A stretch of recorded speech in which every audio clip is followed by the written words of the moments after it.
देखो, जब बेटा शादी के बाद अपनी बहू के सामने अपनी माँ से लड़ने लगे, तेज आवाज़ में बात करने लगे और पिता को पता चल जाए कि घर के अंदर ऐसा हो रहा है, तो पिता को तुरंत अपने उस बेटे को अलग कर देना चाहिए।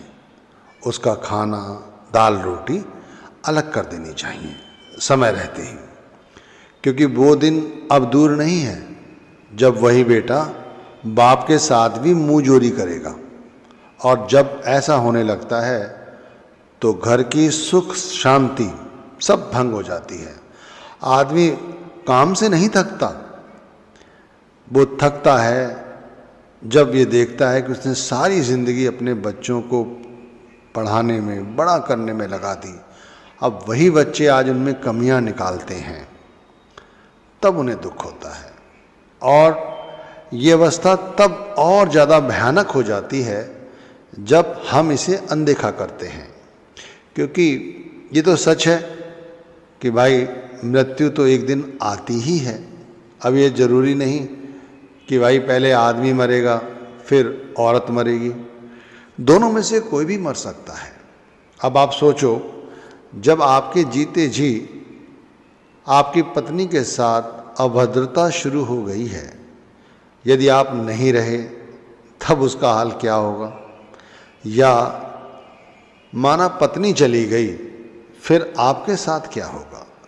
मैं आपको डराने के लिए नहीं कह रहा हूँ, ये तो आम बात है, सब घरों में हो रही है।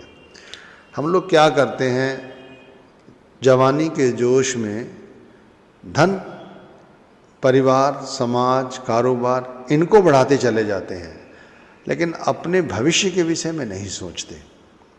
क्योंकि जब हमारी कमर झुकती है ना, उस समय हमारे पास यदि कोई सबसे निकट हमारा सहायक होता है तो वो हमारी स्त्री होती है, और स्त्री के लिए उसका पति। ये बच्चे कभी किसी के काम नहीं आते भाई, सच है। अब श्रवण कुमार जैसे बच्चे नहीं हैं।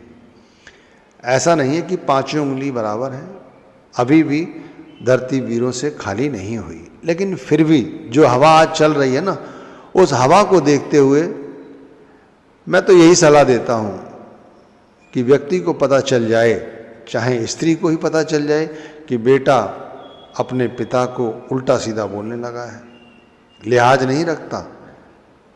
बहू सामने खड़ी है, छोटा भाई सामने खड़ा है, या कोई अन्य व्यक्ति खड़ा है, तो स्त्री को चाहिए कि अपने पति को समझाए और बच्चों को